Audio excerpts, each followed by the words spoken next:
The Thunder are in the same situation they were last year. And we're hoping Jalen Williams can be consistent. And we're hoping that Jalen Williams can step up and be that number 2 option that we think he can be. Julius Randle is showing us. So are you going to go with hope or are you going to go with what you've been shown? And welcome back to Mischief Entertainment, man. If you clicked on this video, you know you are back on MVP Sports, man. And the Thunder beat the Denver Nuggets in Game 7 to advance to the Western Conference Finals, man. So that's what we're here to talk about. But real quick before we get in there, I got to address my prediction. Because I did predict that the Denver Nuggets was going to win Game 7, and they didn't.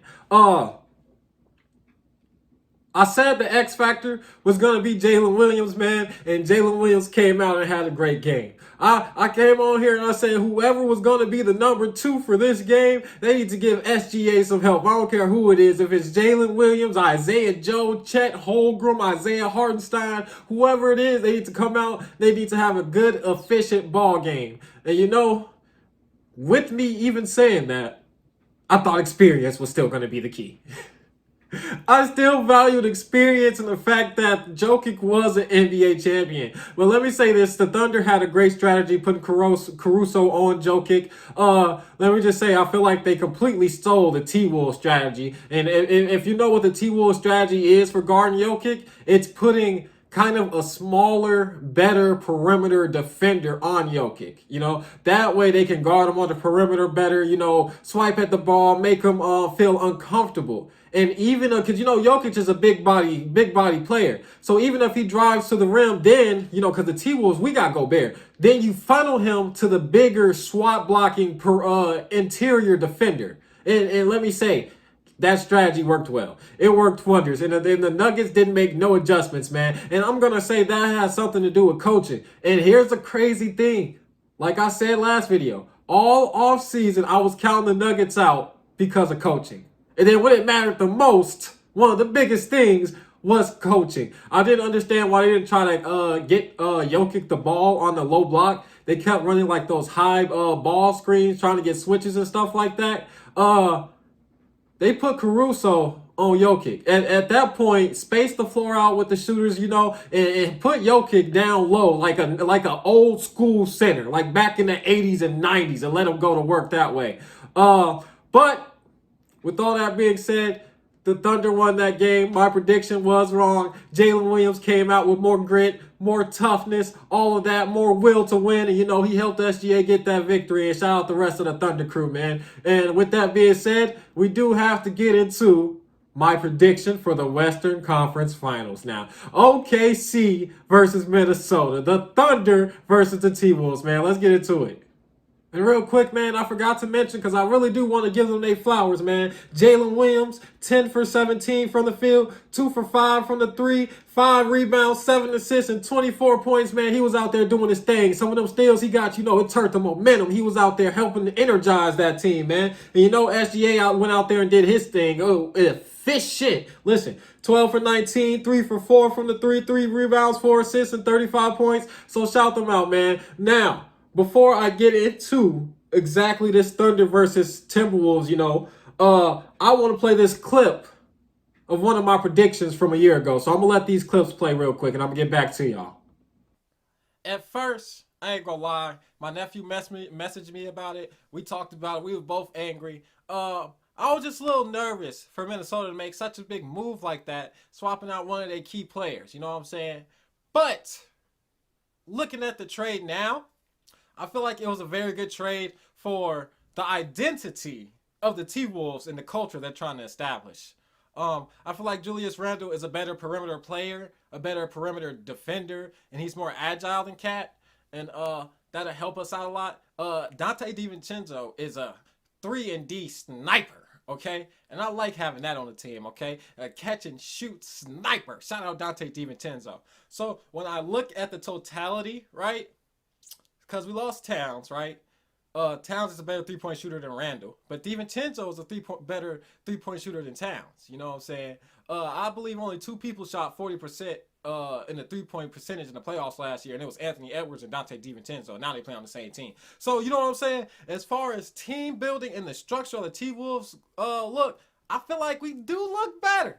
We still got Nas Reed. We still got Jaden McDaniels. This team is still deep, and we still have the best shooting guard in the NBA in Anthony Edwards. So I think it was a good trade, man. We got to convince Randall to stay, and we just got to continue on our grind. You know what I'm saying? We can make it back to the Western Conference Finals, and we could even make it to the NBA Championship, man. It's all in our hands, you know what I'm saying? He brings a lot more versatility to that offense. It gets Ant off the ball more, which I think can really benefit both him. You remember how tired Ant was talking about how tired he was saying he was during last year playoffs. As far as good as Cat is, setting up his own scoring opportunities isn't really what Cat does. You can have Ant out there on the court, right?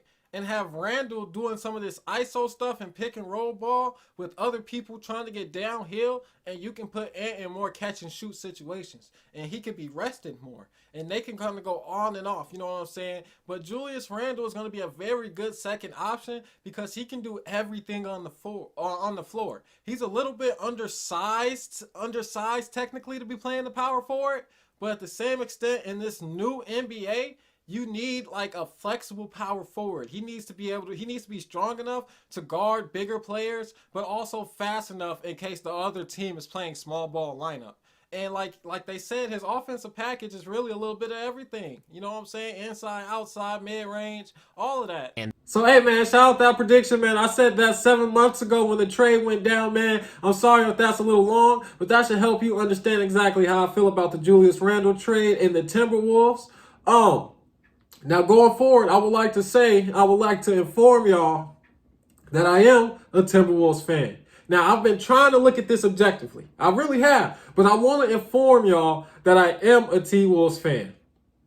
And with everything that I've looked at, with all the research I've done, with all the games I've went back and rewatched, with all the stats I've looked up, I got the T-Wolves winning this series. Let's get into it. So one of the first key points I would like to make is, man, I think the T-Wolves got better. And a lot of the question marks that we had about the T-Wolves and their offense and stuff like that, they got better. We're watching an OKC team, and even though they've made it to the Western Conference Finals this year, we watched them and we're like, it's the same problem as last year. It's the same team, just a little older, and we're all trying to gauge how much better they have gotten, how much more experience they have gotten. And that's all fine and nice, but in my eyes, we're watching a Timberwolves team that schematically, on paper and with the eye test, has gotten better. And when it comes down to it, just like I said in the Denver series, well, not the series, but that Game 7, Jalen Williams is going to be an X factor. And I feel like us as viewers and as NBA lovers, we can agree right now that most likely SGA and Anthony Edwards are going to have great series. They're going to have great series. But if I sat here and asked you, right, about the second and third options on each team, and I asked you, who do you think would have a better series? Who do you think will be more consistent? I'll let you think about it. But my answer is the T-Wolves. The T-Wolves. We've seen Jalen Williams struggle this postseason. We've seen Jalen Williams struggle last postseason. And Julius Randle is coming together. In the video clip that I showed y'all can see I broke down the game, I broke down the scheme, and I broke down what Julius Randle brings to this team. And it's not just Julius Randle. It's Jaden McDaniels. So with that being said, I am basically saying I'm thinking if you take the top 3 best players on the T-Wolves, I think they could outperform the top 3 best players on the Thunder. I'll say the benches are even.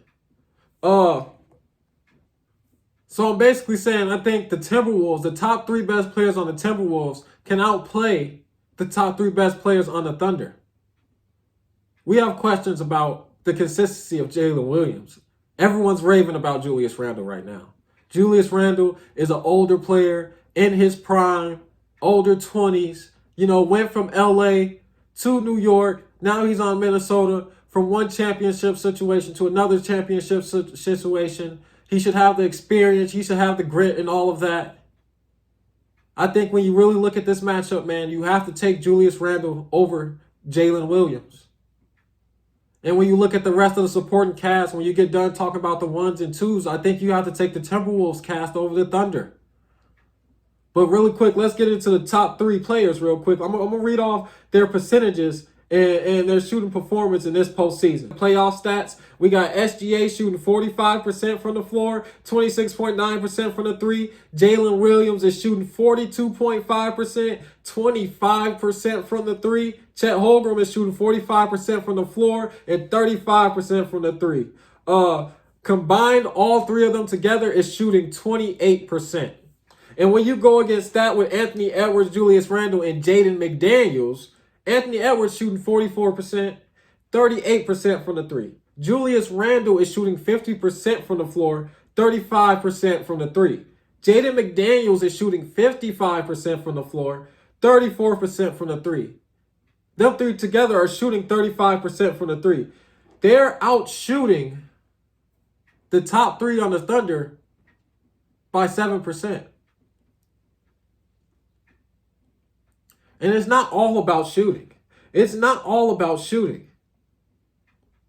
As everyone knows, the Thunder and the T-Wolves split the series 2-2, man. But I went back and I watched those games. And there was something huge that I found. Right? I've watched 3 out of the 4 games. I couldn't find the 4th one. I don't know if it's locked up on the NBA.com or something. They got special access. You need a special subscription. But I couldn't find the 4th game. The very first game of the season, I couldn't find that. But I found the last 3. It's something very crucial that I saw was there was no Julius Randle on the floor. There was no Rudy Gobert on the floor. There was no Mike Conley on the floor. In the last 3 games of the regular season that the T-Wolves played the Thunder, they were missing some of the most crucial pieces to what make the Timberwolves the Timberwolves. Yet they went 2-1 against the Thunder.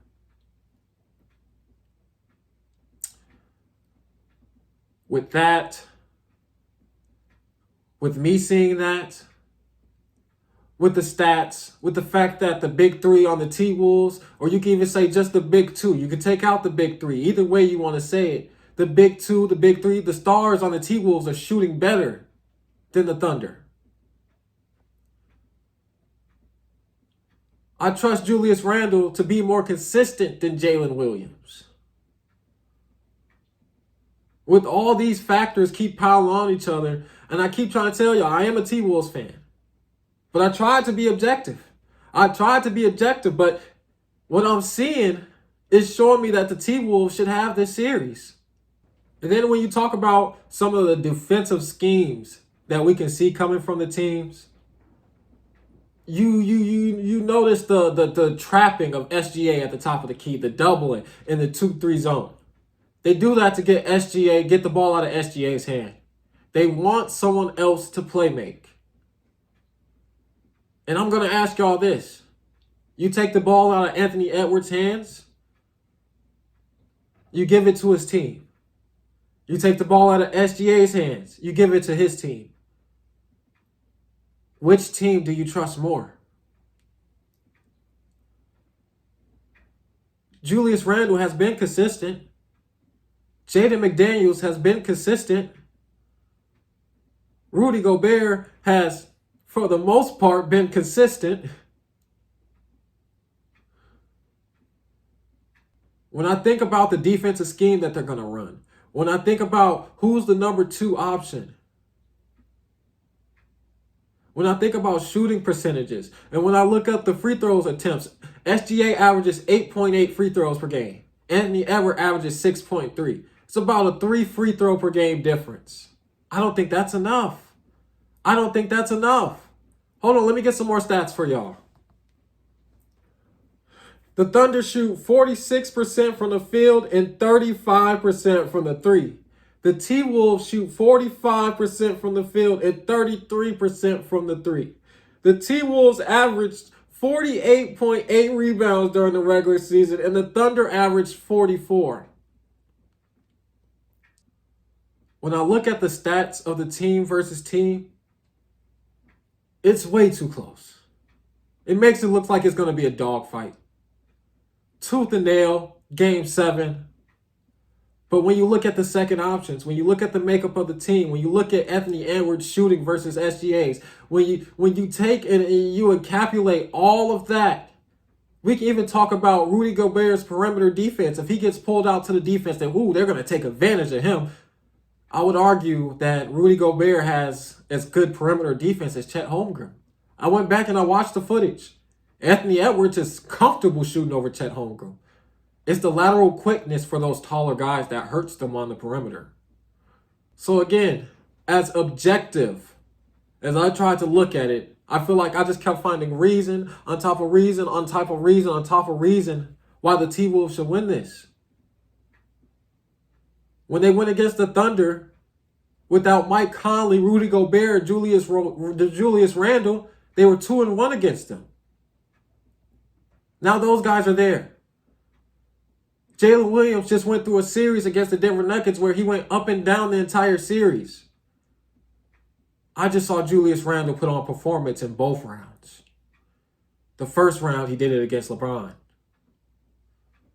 The second round, he did it against Jimmy Butler.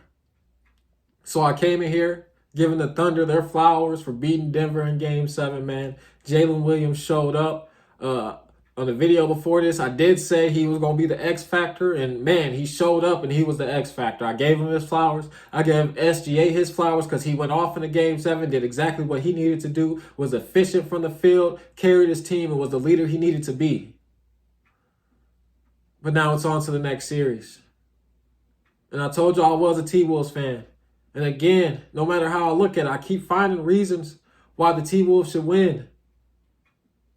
The Thunder are in the same situation they were last year. And we're hoping Jalen Williams can be consistent. And we're hoping that Jalen Williams can step up and be that number 2 option that we think he can be. Julius Randle is showing us. So are you going to go with hope or are you going to go with what you've been shown? Anthony Edwards said, no matter who's across from me, I want him. And I want you at your best. And make sure you bring it because I'm coming at my best. He's done it 2 years in a row. He showed us. He showed us. So, man, that's how I'm going to end the video, man. I'm going with the T-Wolves. I read off the stats. I'll let you know about the games I watched. I'll let you know about the research. I'll let you know about it all, man. Now, my prediction. As a sports show host, as this sports show host, as a sports analyst, as a sports fan here talking to you with all of those titles put together, I'm going to say T-Wolves in 6. T-Wolves in 6. But as a T-Wolves fan, as a fan, speaking from the fandom, I'm going to say I feel like the T-Wolves got this in 5. Bold take. I make bold takes all the time. This is an informed take. This is from the stats. This is from watching the footage. This is from seeing them compete with Rob Dillingham and Terrence Shannon Jr. instead of Julius Randle and Rudy Gobert. So, hey, man, let's go T-Wolves, baby. T-Wolves win this series. Go to the NBA championship. The sky's the limit, man. Make sure you like, comment, subscribe, all that good stuff, man. We out.